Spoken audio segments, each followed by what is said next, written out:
Well, we'll see what Gukesh can wash away. Again, I think psychologically that is one of the hardest parts of playing Magnus in a match is that even when you have a game where you were better, if you don't convert, it eats at you, right? Where you go like, well, this is kind of hopeless. But like you said, focus on Hmm. the positive and lean into it, right? Like there's a few YouTube videos online where I played Magnus in some random blitz, and all I ever remember from that is that I drew one game. I don't tell Hmm. people that there are 6 other videos after that where I lost every game, right? You What just what focus. videos? Exactly. What videos are there? Just the first one.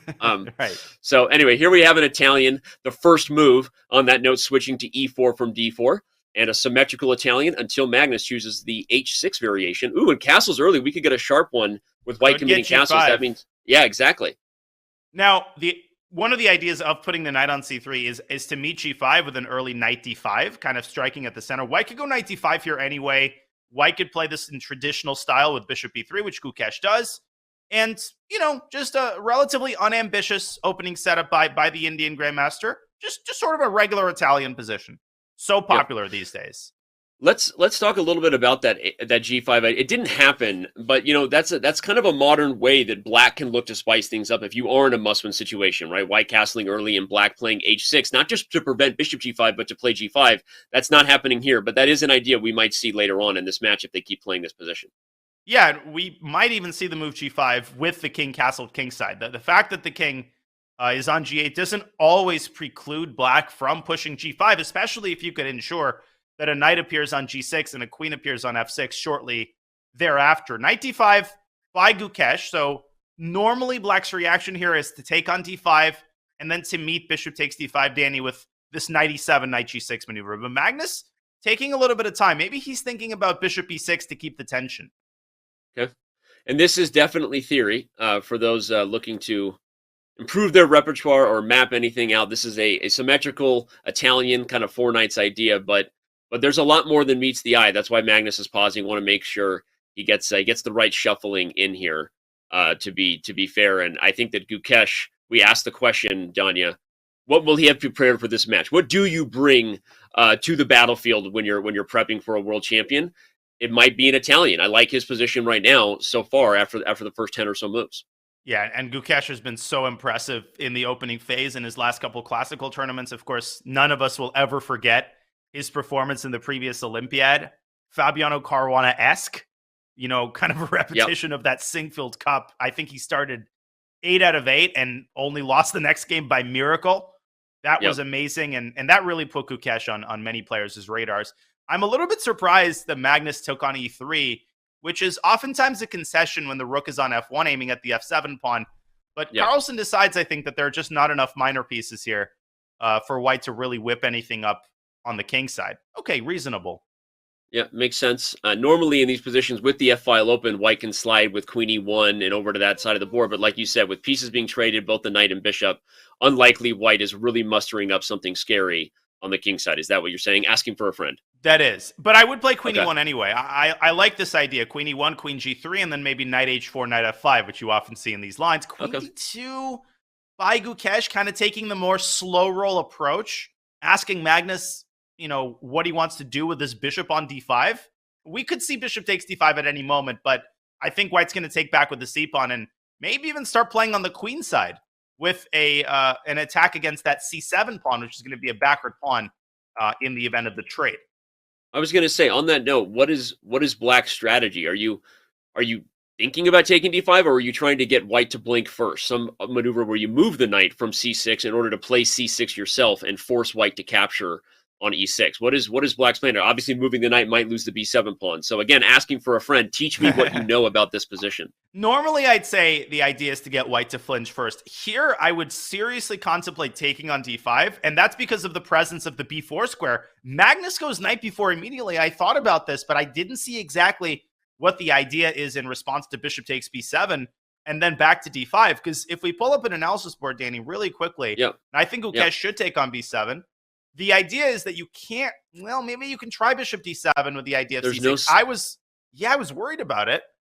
I was just going to say, there's no sacrifice on f7? What do you mean there's no sacrifice, computer? I hate you. It's good for black. Me too. You just drop it back and you stare your opponent in the face and you say you have no follow-up here. You have this 3 is what pawns. Magnus... My gosh. If God. this is what Magnus has already looked at, we see in the live position right below our cameras here that Gukesh hasn't taken yet, but here he does take on b7. He goes for it. Ooh. No, but Magnus doesn't go for bishop d7. He No, decides but it is just a pure pawn sacrifice. no, and that's not a good thing for Magnus. He doesn't have enough compensation. I mean, yeah, the knight is sitting pretty on b4, but kind of a strange sequence of decisions for the world champion. He takes a lot of time, and this is a big chance for Gukesh in the early going, Danny. I don't want to overstate the case here, but you've got to try to deliver if you're white. No, I don't think we're going to be overstating the case at all throughout the whole day if we're saying this is a big moment for Gukesh, because he might not get many. You've got to take them, right? You don't swing at the king and miss, as they say. And so I agree. I mean, you can't miss with an opportunity where you've won a pawn. Magnus obviously has some compensation on the b file. Maybe we should highlight that, as well as the b2 pawn being backward. And here he comes with the swing to double the rooks. Makes sense. But if you're Gukesh, I think I'm going to give one piece of random advice into the universe. He won't be able to hear me, but I think the main thing is you can't overthink this, Daniel. What we often see here is now he's going to try to be perfect and convert and get himself under time pressure, and somehow Magnus wins his black. We see people do that against Hikaru and Magnus. I think you got to trust yourself and try to play quickly, not trying to be too precise, because it is blitz. Agree completely. He's been doing that so far. I love the way Gukesh is handling this so far. Rook AC1. Mysterious looking move, but the idea is an antidote to d5. In the event of d5, you take it, and then your rook sits on a lovely open file. Now Gukesh says, hey, I don't care about the pressure on the b file. I'm going to checkmate you on the king side. Maybe even a move like rook f3 and pile up those pieces while black's pieces are scattered about the queen side. I agree totally. And I think that might be, to me, if I was giving the practical advice, bird on the shoulder, that's what you go for, Danya, because you have to take your chances when you get them, and you can't be afraid to go all in, right? Because you may not get another opportunity. Here he goes. I love this. Queen f2, queen g3. Let's go on the king side. Whoa, that is a sacrifice. Magnus doesn't take on d3. I thought rook f3 might have been a more precise way to start. Magnus follows up with g6, and his Gukesh is going to leave the knight on f5. That is a common sacrifice in these Italian positions. For now, he goes queen g3, pinning the g-pawn. And is Magnus going to duck away onto h7? But what about knight takes d3? We're going to have to bring back the analysis board, but just to show the obvious lines, because this game is about to get tricky. So if black plays knight takes d3, white has what? I think just rook cd1. Okay, and d6 is hanging in the end. And you could play rook b3 here, but then you lose sight of the f7 pawn. This gets really nasty for black. Yeah. So Magnus does indeed play king h7. Yeah, stopping knight h6 and maybe renewing eventual threats. Spicy stuff by Gukesh. He just says, hey, Magnus, take my knight. You're going to get ladder checkmated.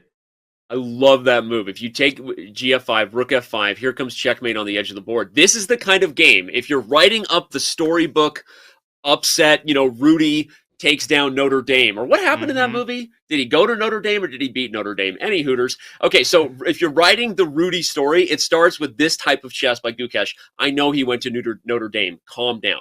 Calm down, everybody. No, that's a fantastic move. And Danny, it's not just a defensive move. He's preparing to blast open the center with the move d4. And that pawn on d6, that queen on d8. Magnus is falling apart at the seams here. And he's got 45 seconds. Let's see how Gukesh follows this up. I'm going to say that's the other thing that you get excited about is on the clock. I love this move d4. I love that you have to put pressure. Magnus is maybe going to be under 30 seconds here in just a moment. Yeah, but this is where the world champion. But this is where the world champion is so resilient. He just does not die. It doesn't matter how much time he has on his clock. He's going to make Gukesh work for it. And I love how Gukesh is just keeping his knight on f5. It can never be captured as long as the queen sits on g3, cutting off the king. I love it. I love it. We asked the question when we were reviewing the insights there, what does Gukesh do to get Magnus in tactical positions? That's a type of position Gukesh might want. This is the kind of game you're looking for. This is exactly what you need. Magnus now under 20 seconds. Where's the beef, Gukesh? You got to deliver. Yeah, where's that crushing blow? Magnus is still pretty solid on the king side. Gukesh continues to pile up his pieces, doubling on the f-file. 10 seconds now for the world champion. And Danny, d takes c5 and queen. No, there's got to be a knockout here. I think just knight h6. Got to be a knockout. No, knight h6. Is knight takes d6 an option? Queen takes d6. Not totally sure. And then there's rook takes f7. There's also just move the knight anywhere, like even h4, because if the queen goes to e6, then you can play d5 and keep the pressure. Although then the is queen there has is there a this move E8 like square. c5? I Anya, think is there a C5 move like is c5? best. I think you're calling it. I think C5 is totally crushing Danny because then you play D takes C5 and put the knight on D6. I think C5 ends and he finds He it. goes for it. Gukesh finds it. 7 seconds for the champ. Oh, and he's all in now. He's like, well, might as well take now. Rook H5, Rook G5, 1-0. It's over. It's over. Oh, my lands. What a game. Gukesh says, not so fast.